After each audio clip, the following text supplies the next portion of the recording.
वक्फ संशोधन बिल पर राज्यसभा में बहस हो रही है। इसी बीच एआईएमआईएम चीफ असदुद्दीन ओवैसी की लोकसभा में दी गई स्पीच की हर तरफ चर्चा हो रही है। ओवैसी ने सदन के अंदर वक्फ संशोधन विधेयक के एक एक तथ्य को रखा और सरकार को निशाने पर लिया। ओवैसी की महत्वपूर्ण बातों पर एक नजर डाल लेते हैं। सबसे पहले ओवैसी ने विधेयक को मुस्लिमों के धार्मिक, सामाजिक और आर्थिक अधिकारों पर सीधा हमला करार दिया। इसे संविधान के अनुच्छेद 14, 15 और 26 का उल्लंघन बताया। अनुच्छेद 14 जिसमें समानता का अधिकार है, अनुच्छेद 25 जिसमें धार्मिक स्वतंत्रता का अधिकार है और अनुच्छेद 26 जिसमें धार्मिक संस्थानों के संचालन का अधिकार है। तो संविधान के इन अनुच्छेदों का उल्लंघन हो रहा है। वक्फ संशोधन बिल के जरिए ये आरोप ओवैसी लगा रहे हैं सरकार पर। ओवैसी ने कहा कि इस बिल का मकसद है सिर्फ मुसलमानों को जलील करना, उनके अधिकारों को हनन करना। उन्होंने सरकार पर आरोप लगाया कि बिल के जरिए अनुसूचित जाति, अनुसूचित जनजाति के मुस्लिम सदस्यों के साथ भी भेदभाव किया जा रहा है। ओवैसी ने कई सवाल उठाए। उन्होंने पूछा कि अगर हिंदू, सिख, जैन और बौद्ध धर्म के धार्मिक संस्थानों को अपने मामलों को खुद संचालित करने का अधिकार है, तो फिर मुस्लिम वक्फ बोर्ड से ये अधिकार क्यों छीने जा रहे हैं।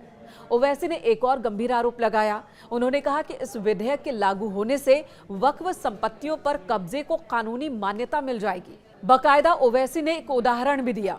ओवैसी के मुताबिक अगर किसी व्यक्ति ने वक्फ संपत्ति पर कब्जा किया है तो सरकार इस पर लिमिटेशन एक्ट लागू कर देगी, जिससे अतिक्रमणकर्ता ही उस संपत्ति का कानूनी मालिक बन जाएगा। ये आरोप लगाया गया ओवैसी की ओर से। वहीं अतिक्रमण को लेकर गृह मंत्री अमित शाह ने बोला कि अतिक्रमण के खिलाफ सरकार अहम काम कर रही है। वक्फ संशोधन बिल से भी अतिक्रमण से मुक्ति मिलेगी। तब ओवैसी ने सवाल उठाया और कहा कि 2014 में सरकार ने अवैध कब्जा हटाने के लिए एक बिल पेश किया था। 2024 में उसे वापस क्यों ले लिया गया। साल 2013 का भी जिक्र किया ओवैसी ने और कहा कि तब जब वक्फ संशोधन बिल लाया गया था, 2013 में जब वक्फ में संशोधन किया गया था, तब बीजेपी नेताओं ने इसका समर्थन किया था। इसका जिक्र करते हुए एक बार फिर सरकार को निशाने पर लिया ओवैसी ने। उन्होंने कहा कि 2013 में जब वक्फ अधिनियम पारित हुआ था, तब बीजेपी नेताओं ने इसका समर्थन किया था, टेबल बजाए थे। उन्होंने पूछा कि क्या अब बीजेपी अपने ही पुराने नेताओं आडवाणी, सुषमा स्वराज और राजनाथ सिंह जैसे नेताओं के फैसले को गलत मान रही है। ओवैसी ने यह भी कहा कि यह विधेयक वक्फ संपत्तियों से संबंधित मामलों में न्यायिक अपील के अधिकार को भी समाप्त कर देगा। और भी कई गंभीर आरोप लगाए गए, खामियां गिनाई गई हैं। उन्होंने ये भी बताया कि वक्फ बोर्ड के अध्यक्ष और सदस्यों की नियुक्ति में अब गैर मुस्लिमों की जो एंट्री की जा रही है, उससे होगा क्या। मुसलमानों के हितों की रक्षा नहीं कर पाएगा वक्फ बोर्ड। महात्मा गांधी का जिक्र करते हुए आखिर में ओवैसी ने विधेयक की कॉपी फाड़ दी और साथ ही 10 संशोधन वाली एक कॉपी टेबल पर रख दी। वो 10 संशोधन जो ओवैसी ने डिमांड की है कि इस बिल में होने चाहिए। का मकसद सिर्फ मुसलमानों को जलील और रुस्वा करना है, मुसलमानों को दूसरे दर्जे का शहरी बनाने का इनका मकसद है।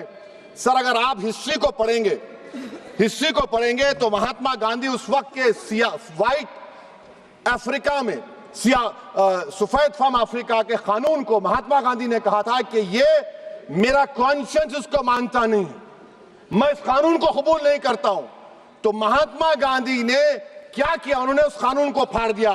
तो मैं गांधी की तरह इस कानून को फाड़ता हूं। ये अनकॉन्स्टिट्यूशनल है सर। इस देश में झगड़े पैदा करने का काम बीजेपी करना चाहती है मस्जिद और मंदिर के नाम पर। इसीलिए मैं इसका कंडेम करता हूं और मैं आपसे गुजारिश करता हूं कि मैंने अपने 10 अमेंडमेंट दी है, आप इसको कबूल करिए सर, मुझे बोलने का मौका दीजिए और उस पर डिवीजन का मैं डिमांड भी करूंगा। Thank you sir.